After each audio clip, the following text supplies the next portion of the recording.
सांसद श्री जसुभाई राठवानी पण ઊંઘ નથી ઉડતી, કંઈક ના કંઈક એવું લાગી રહ્યું છે। ખાલી મોટા મોટા તાઇફાઓ કરે છે। સ્થાનિક નેતા અહીં કંઈ કશું કરતા નહીં આટલા સમયથી, એટલે અમારે હવે માનનીય ધારાસભ્ય ચૈતર વસાવા સાહેબને અહીંયા બોલાવીને એમનો સહારો લેવો પડશે એવું લાગી રહ્યું છે અમને। મિત્રો, આજ રોજ અમે પ્રતાપપરા ગામે આવ્યા છે। મહેન્દ્રભાઈ આગેવાન અમને આગ્રહ કર્યો કે તમે અહીંયા આવો અને એક વિડીયો બનાવો અને સોશિયલ મીડિયામાં તમે આપો, જેથી કરીને અમારા જે નેટવર્ક છે ટાવર, મોબાઈલ ટાવર, એનો જે અહીંયા બહુ ઘણી મોટી સમસ્યા છે। અહીંયા આજુબાજુના 5 ગામમાં એવી સમસ્યાઓ છે। તો મિત્રો, હું તમને કહીશ કે આજે તારીખ 27/1/2026ના રોજ પ્રતાપપરા ગામેથી અમે અહીંયા એક વિડીયો બનાવી રહ્યા છે, જેથી કરીને અમે સોશિયલ મીડિયામાં અપલોડ કરવાના છે।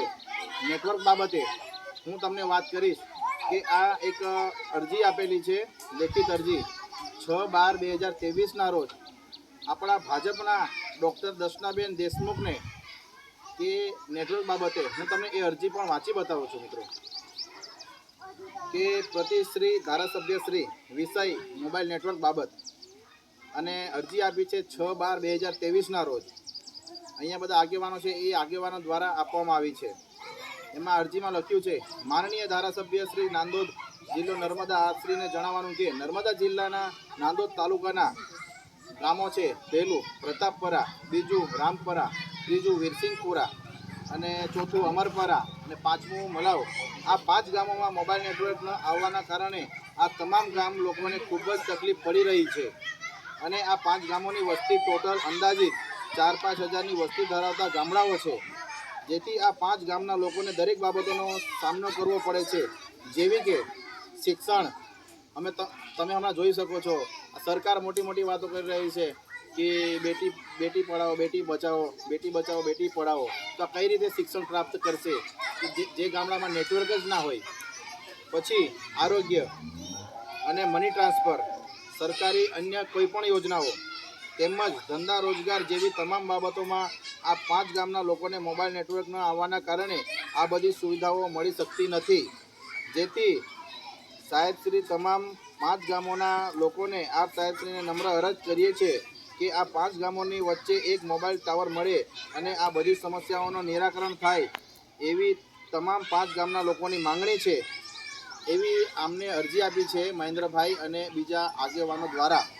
તો એનું અત્યાર સુધી કોઈ નિરાકરણ નથી આવ્યું, અને એવા અન્ય ઘણા બધા ગામડાઓ છે, અંતરિયાળ ગામડાઓ, કે એ ગામોમાં નેટવર્ક નથી પહોંચી શક્યું। અને બીજી અરજીની વાત કરું તો કલેક્ટર સાહેબશ્રીને પણ આ અરજી એમને આપેલી છે। તારીખ છે 21/10/2024ના રોજ, અને હમણાં હાલ ચાલી રહ્યું છે 2026। હું તમને આ પણ વાંચી બતાવું। પ્રતિશ્રી કલેક્ટર સાહેબશ્રી નર્મદા મુકામ રાજપીપળા, વિષય નાંદોદ તાલુકાના 5 ગામોમાં મોબાઈલ કનેક્ટિવિટી ઉપલબ્ધ કરવા બાબત। ધ્યાનથી સાંભળજો મિત્રો, આ એક ગંભીર બાબત છે।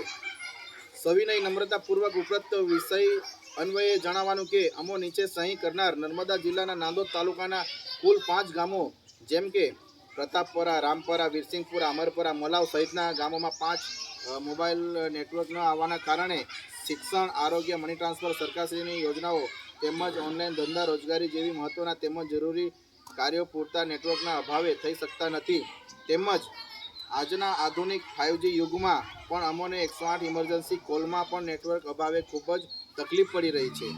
હવે મિત્રો, આ નેટવર્ક જ ના હોય અને કોઈ ઇમરજન્સી થઈ હોય, ઇમરજન્સીમાં જેમ કે કોઈને સાપ કરડ્યો હોય કે કોઈને કંઈક ડિલિવરીવાળું હોય, કંઈ પણ XYZ એમને કંઈ પીડા થતી હોય, તો અહીંયા નેટવર્ક ના આવે તો આ લોકો ઇમરજન્સી કઈ રીતે કોન્ટેક્ટ કરી શકે દવાખાનામાં, કે કોઈ પણ કંઈ ઘટના બને તો પોલીસને કઈ રીતે જાણ કરી શકે?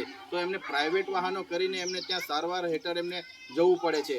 એટલે ઘણી બધી એવી તકલીફો છે કે આ મોબાઈલ નેટવર્કના કારણે થઈ રહી છે, જેથી પ્રાઇવેટ વાહન ભાડે કરીને જવાનો વારો આવે છે, જેના કારણે ઇમરજન્સીમાં જીવ ગુમાવવાનો વારો પણ આવે છે। તેમજ આ વિસ્તાર આદિવાસી વિસ્તાર હોવાથી લોકો આર્થિક રીતે પણ સદ્ધર નથી। આજનો જમાનો ટેકનોલોજી જમાનો છે। આજે અમારા બાળકોને ઓનલાઈન શિક્ષણ પણ મેળવી શકતા નથી, જેથી અમે લોકો તથા અમારા બાળકોને બીજા બાળકો તથા બહારની દુનિયાથી મોબાઈલ કનેક્ટિવિટી ન હોવાના લીધે અમે લોકો 20મી સદીમાં જીવતા હોય એવું લાગી રહ્યું છે. મિત્રો હાલ આપણે બધા જોઈ શકીએ છીએ, હાલ આપણે હમણાં 21મી સદીમાં જીવી રહ્યા છે, પણ અહીંના જે ગામના લોકો કહી રહ્યા છે કે અમે 20મી સદીમાં જીવી રહ્યા છે. તો આ કઈ જાતનું આ સરકારનું આ ચાલી રહ્યું છે? આ એક જાતનું કંઈક ને કંઈક આ ષડયંત્ર કહેવાય. હવે જ્યારે સરકાર આવે, જે ચૂંટણીઓ આવે છે, ત્યારે સરકારે કહે છે કે અમને મત આપો, ભારતને આપણે વિકસિત કરીશું. તો આ ભારત વિકસિત દેશ છે, આ રીતે તમે વિકસિત કરશો જે નેટવર્ક જ નથી ત્યાં. એટલે આ ગ્રામજનો અને આજુબાજુના લોકો બધા કંટાળી ગયા છે. આજે દેશ અને દુનિયાની કોઈ પણ માહિતી મોબાઈલ પર ખૂબ જ ઝડપથી જાણવા મળે છે. આજના જમાનામાં મોબાઈલ બધી જ બાબતોથી લોકોને અવગત કરે છે.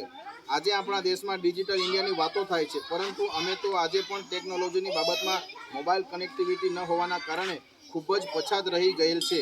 જેથી આ 5 ગામ વચ્ચે એક મોબાઈલ ટાવર ઉપલબ્ધ કરવા ઘટતી કાર્યવાહી કરશો. જી તમામ 5 ગામના લોકોની આપ સાહેબશ્રીને આ સમસ્યાનું વહેલામાં વહેલી તકે નિવારણ લાવવા નમ્ર વિનંતી. અહીંયા સહી સિક્કો પણ કરેલ છે મિત્રો કલેક્ટર સાહેબે. પણ આજે 21/10/24ના રોજ એમને જે અરજી આપી હતી, આજે 2026 થઈ ગયું છે, તો આ એમનું કોઈ ઉપરથી કંઈ એનો જવાબ મળ્યો નથી. મહેન્દ્રભાઈ, કંઈક જવાબ મળ્યો એમના તરફથી? કોઈ જવાબ નહીં મળ્યો હમણાં હજુ સુધી. અને એના પછી 2025માં આપણા અને 2025માં પણ મહેન્દ્રભાઈ કહી રહ્યા છે, સાંભળો. 2025ના સાલમાં સંસદ સાહેબ શ્રી આપણા જે જસુભાઈ રાઠવા છે, જે આપણો મત વિસ્તાર છે, એમને બી ટેલિફોનિક જાણ કરી, એમને બી જાણ કરીને રજૂઆત કરી, પણ એમનો બી કોઈ હજુ આપણે એમના થકી બી કોઈ જવાબ નહીં મળ્યો કે કોઈ સુવિધા પ્રાપ્ત નહીં થઈ અત્યાર સુધી. તો મિત્રો તમે જોઈ શકો, અહીંયા ઘણા બધા ગામના એવા આગેવાનશ્રીઓ, માતાઓ, બહેનો, યુવાનો બધા ઉપસ્થિત છે. તો આપણે કંઈક ના કંઈક આપણે એમનાથી બી થોડું ઘણું આપણે સાંભળીશું કે મોબાઈલ નેટવર્ક વિશે તમે કંઈ કહેવા માગો છો. ભાઈશ્રી, તમે કંઈ મોબાઈલ નેટવર્ક વિશે કંઈ કહેવા માગો છો કે મોબાઈલ નેટવર્કમાં ન હોવાના કારણે તમને શું હાલત ભોગવી પડી રહી છે? ખરેખર મોબાઈલ નેટવર્કના અભાવથી ગામમાં અનેક પ્રોબ્લેમો ઊભા થાય છે, જેવા કે શિક્ષણના, પછી ડિલિવરીના કેસો હોય કે કોઈ બી 108ને બોલાવી હોય તો પણ તકલીફ ઊભી થાય છે, કેમ કે નેટવર્ક જ નહીં આવતું. અને કોઈ બી ઓનલાઈન આપણે કામ કરવું હોય, બધા જ ઓનલાઈન કામો થાય છે હમણાં. ફોર્મો હોય કે કોઈ બી એપ્લાય કરવાનું હોય, તેમાં પણ નેટવર્કના અભાવથી કોઈ તકલીફ ઘણી બધી ઊભી થાય છે. તો મિત્રો તમે જોઈ શકો, આ ગામના યુવાનો, આગેવાનો બધા કહી રહ્યા છે. તમારા લોકોએ કંઈક કહેવું છે બેન નેટવર્ક બાબતે? કે તમારા ગામમાં નેટવર્કની તકલીફ છે, તો 2 શબ્દ તમે કંઈક કહેવા માગશો? કોઈ પણ બેન? કંઈ વાંધો નહીં. જો અમે આ બધું જાણ કરી છે, તો મિત્રો આ વિડીયોને વધુમાં વધુ શેર કરજો. હું તમને મારો ઇન્ટ્રો આપું તો મિત્રો, હું આમલેથા જિલ્લા પંચાયતના પ્રભારી તરીકે આમ આદમી પાર્ટીમાંથી, અને અમારી સાથે સાથે ધારીકેળા તાલુકા પંચાયતના પ્રભારી મનીષભાઈ વસાવા અમારી વચ્ચે આવ્યા છે. અને મહેન્દ્રભાઈનો આગ્રહ હતો કે તમે અહીંયા આવો અને એક વિડીયો શૂટ કરો, કેમ કે અમે અહીંયા ઘણો બધો એવો અમે રજૂઆતો કરી છે. બધા જે અહીંયા દિગ્ગજ નેતાઓ છે, 3 વર્ષથી સતત રજૂઆત કરી રહ્યા છે, પણ અહીંના જે સ્થાનિક નેતાઓ છે, જે ઉપર દિગ્ગજ નેતાઓ બેઠેલા છે ભાજપ સરકારના, પણ એમની હજુ આંખો ખુલતી નથી. તો મિત્રો કંઈક ના કંઈક તમે જોઈ શકો કે કંઈક ના કંઈક હવે ટૂંક સમયમાં જે તાલુકા પંચાયત, જિલ્લા પંચાયતની ચૂંટણી આવી રહી છે, તો કંઈક ના કંઈક આ ભાજપ સરકારને હવે જાકારો મળશે એવું મને લાગી રહ્યું છે. અને કંઈક ના કંઈક આ ભાજપ સરકારને આમાં તમે જોઈ શકો, આમાં કંઈક ના કંઈક અસર પડશે, બહુ મોટી અસર પડશે એવું મને લાગી રહ્યું છે. કેવું લાગે છે તમને આમાં આવનારા સમયમાં? હવે આવનારા સમયમાં જે તાલુકા અને જિલ્લા પંચાયતની જે ચૂંટણીઓ આવી છે, એ ચૂંટણીઓમાં અમે ગામ લોકોએ બધા ભેગા મળીને નક્કી કર્યું છે કે આપણે આ ચૂંટણીઓનો પૂરેપૂરો બહિષ્કાર કરીશું. જ્યાં અમને આ સુવિધા ના મળે, ત્યાર પછી આ ચૂંટણીઓ આવશે તો અમને ત્યાર પહેલાં સુવિધા ના મળે. ચૂંટણીઓ આવતા પહેલાં આ જે મોબાઈલ નેટવર્કની સુવિધા છે, એ પછી આ રોડ રસ્તા, આપણે આજના સમયે અમે બીજો મુદ્દો બી છે એક રસ્તાનો, જે મુખ્ય તરોપાથી પ્રતાપપરા મુખ્ય રસ્તો છે, એની હાલત એટલી બધી ગંભીર થઈ ગઈ છે, એની પરિસ્થિતિ એટલી બધી ખરાબ થઈ ગઈ છે. લોકો આપણે બીતા જાય છે, આવે છે, કેટલાક તો પડે છે, નાની મોટી હમણાં ઈજાઓ બી થઈ છે. કંઈ ને કંઈક વધારે ઈજા થાય, કંઈ મોટું આપણે થાય તો એની જવાબદાર કોણ, એ પ્રશ્ન છે મોટામાં મોટો. એટલે આવનારી જે તાલુકા જિલ્લા પંચાયતની જે ચૂંટણીઓ છે, તે અમે ત્યાર પહેલાં જો અમને આ મોબાઈલ ટાવરની જે સુવિધા ના મળે, કાં તો પછી એ પ્રશ્ન, અને બીજો મુદ્દા રસ્તાનો હમણાં કામ દિન 5માં ના ચાલુ થાય તો અમને પૂરેપૂરો વિરોધ કરીશું અને ચૂંટણીમાં બહિષ્કાર કરીશું. બરાબર ને? ગ્રામજનો શું કેવું આ બાબતે બરાબર છે ને? તો મિત્રો કંઈક ના કંઈક હવે તાલુકા જિલ્લામાં કંઈક ના કંઈક આ ભાજપ સરકારને મોટી અસર પડવાની છે, કેમ કે લોકો ત્રાહિમામ થઈ ગયા છે અને ઘણી બધી રજૂઆત કરતાં પણ આ ભાજપ સરકારને ઊંઘ નથી ઉડતી. ભાજપ સરકારમાં ઘણી બધી એવી આપેલી છે, જેમ કે ડૉક્ટર દર્શનાબેન હોય, કલેક્ટર સાહેબ હોય અને સાંસદ શ્રી આપણા છોટાઉદેપુરના સાંસદ શ્રી જસુભાઈ રાઠવાની પણ ઊંઘ નથી ઉડતી. કંઈક ના કંઈક એવું લાગી રહ્યું છે. ખાલી મોટા મોટા તાઇફાઓ કરે છે, આવા ગ્રાઉન્ડ લેવલે આવીને કંઈક લોકોની રજૂઆતો છે તે સાંભળતા નથી. એટલે મિત્રો હવે આપણે બધાએ જાગવાની જરૂર છે અને હું મારી વાણીને અહીંયા જ વિરામ આપીશ. આભાર. આ છે નર્મદા જિલ્લાના નાંદોદ તાલુકાના પ્રતાપપરા ગામનો વિકાસ. તમે જુઓ, જે આપને જોઈ શકો છો રૂબરૂ આજનું તારીખ 27/1/2026 મંગળવારના રોજ આ રૂબરૂ તમે આ લાઈવ જોઈ શકો છો. આ છે મુખ્ય રસ્તો છે જે આપણે પ્રતાપપરા ગામ આવવાનો.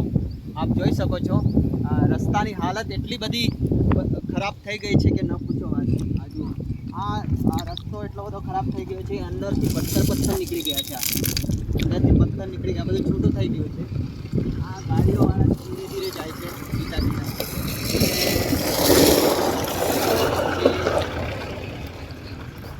અહીંયા અમે આ રસ્તો કેટલા સમયથી મંજૂર થઈ ગયો છે, પણ હજુ સુધી રસ્તો બનાવતા નથી. અમે આ જે પીડબ્લ્યુની ઓફિસ છે, આ જે બાંધકામ આ રસ્તો જે આવે છે પીડબ્લ્યુમાં, જે અમે તઈ બી આપણે ગયા કે આ રસ્તો કેમ નહીં મંજૂર થઈ ગયો, તો હજુ બનતો કેમ નહીં? તો આપણે એ લોકોએ કીધું કે આ 7 દિવસની અંદર ચાલુ થઈ જશે કામ. તો 7 દિવસ પૂરા થઈ ગયા, પણ હજુ સુધી કામ ચાલુ નહીં થયું. અને લોકોને એટલી બધી હાલાકી વેઠવી પડી છે કંઈ ગામથી જવા આવવાનું, કેમ કે મુખ્ય રસ્તો જ આ છે.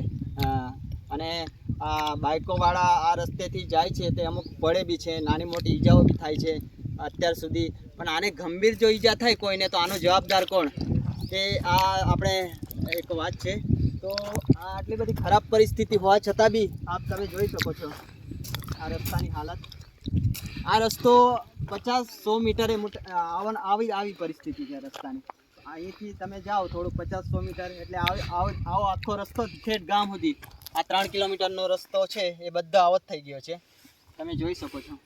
એટલે આ છે ને આપણે વહેલી તકે આ રસ્તાનું કામ ચાલુ થઈ જાય. આજથી 5 દિવસમાં આ રસ્તાનું કામ ચાલુ થઈ જાય. અને જો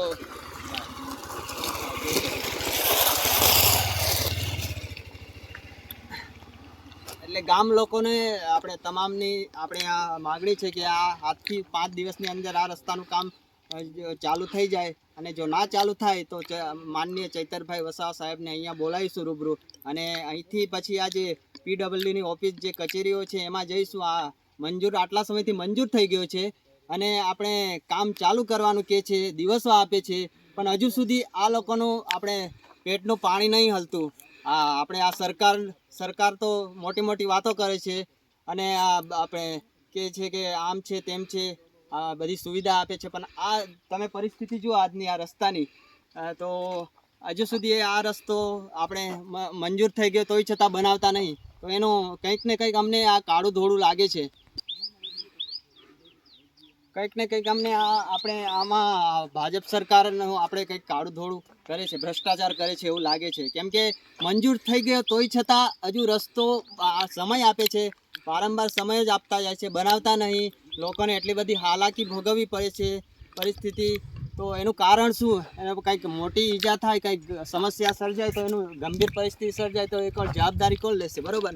તો અમે ગામ લોકોએ બધાએ નક્કી કર્યું છે કે આજથી 5 દિવસમાં આ રસ્તાનું કામ જો ચાલુ ના થાય તો અહીંયા માનનીય શ્રી આપણે ચૈતર વસાવા સાહેબને અહીંયા રૂબરૂ સ્થળ પર અમે બોલાવીશું અને આ રસ્તાને આ જે કચેરી છે એમાં રૂબરૂ જઈશું અને એમને પૂછીશું કે આ રસ્તાનું શું કારણ છે, આટલા સમયથી મંજૂર થઈ ગયો છે, અમે બનાવવા સમય આપો છો તોય છતાં બનાવતા નહીં. બરાબર. અમે આપણે અહીંયાથી કેટલા ગામના વાહનો અવર જવર કરે છે? અહીંયાથી આપણે ટોટલ 4 ગામના વાહનો અવર જવર કરે છે. આ મુખ્ય રસ્તો છે, એમાંથી એક વાગેથા ગામ જવાય છે, પછી આ ગામમાંથી એક રામપરા ગામ જવાય છે, પ્રતાપપરા ગામ જવાય છે અને મલાવ ગામ જવાય છે.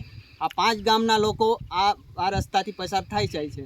અને મેન રસ્તો સ્ટેચ્યુ ઓફ યુનિટીને જોડતો છે, રાજપીપળા વાળો રસ્તો. હા બસ આપણે એ રસ્તાથી આ ફોર લેન જે ફોર લેનને જોડતો જાય રસ્તો છે, હા. ફોર લેન એ રસ્તા હાથે જ આ જોડાયેલો છે. અને અહીંથી સ્ટેચ્યુ ઓફ યુનિટી બી વિશ્વની સૌથી પ્રતિમા છે ઊંચામાં ઊંચી, એ અહીંથી નજીક જ છે. તો આટલી બધી આ પ્રતિમા સ્ટેચ્યુ ઓફ યુનિટીના જે ગામડાઓ છે એ ગામડાઓની આ સમસ્યા તમે જુઓ કેટલી બધી ગંભીર છે. તો આ યોગ્ય ના કહેવાય. અમે આદિવાસી વિસ્તારમાં કેમ અમને પછાત રાખવામાં આવે છે, કેમ સુવિધા મળતી નહીં? સરકાર તો કહે છે બધું આપે છે, તો આપણે કામ કેમ નહીં થતું, કરતા કેમ નહીં? એનું કારણ આપણે હજુ સુધી જણાતું નહીં. તો કંઈક ને કંઈક અમને આ જે સરકાર છે આ 30 વર્ષથી શાસન કરી રહી છે એ આપણે ભ્રષ્ટાચાર થઈ રહ્યો છે એવું લાગે છે. કેમ કે આટલી બધી પરિસ્થિતિ ખરાબ થઈ ગઈ હોવા છતાં બી હજુ સુધી આનું કોઈ નિરાકરણ નહીં આવે, કામ થતું નહીં. એટલે આ કંઈક એવું લાગે છે કે અમને આ ચૂંટણીઓ આવે છે એમાં કરીશું, એમાં થશે, તો દેખાવ કરવા માગે છે લોકોને કે અમે ચૂંટણીઓ આવી જો આ કામ. એટલે અત્યારે આ કામ અમને આમ તેમ કહીને પછી આ લંબાય છે આ કામ. એટલે